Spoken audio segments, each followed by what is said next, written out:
I don't talk to them differently in terms of human to human, and in terms of like I'm not mean to them or anything like that, or I don't talk to them differently on a personal level. But you actually, I mean, the technical requirements of the instruments are so different.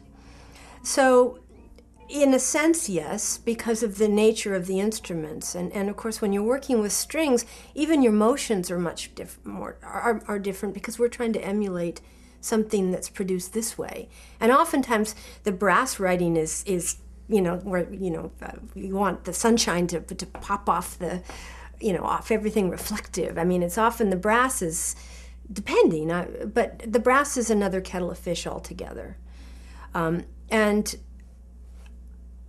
in a lot of the repertoire I've done, I'm not doing large, huge orchestrations. So if I have brass in a chamber orchestra setting, it might be 2 trumpets and horns.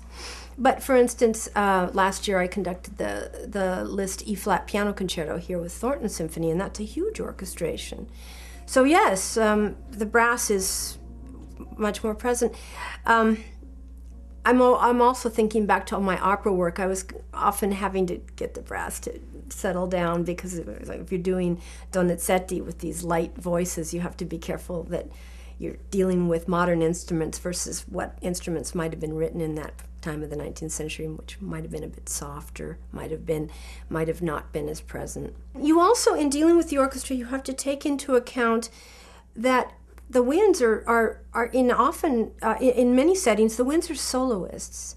And so where you might need to have a firmer hand with an entire section of violins, you don't want to lead this beautiful oboe solo by the nose. You want to give them room to breathe. You want to let them play their solo and let them have the time to shape the phrase they want. So there's this wonderful give and take. I find that I tend to, as I've gotten older and older as a conductor, I've tried to trust my wind players more and let them be more soloists and create this environment, if possible, of chamber music.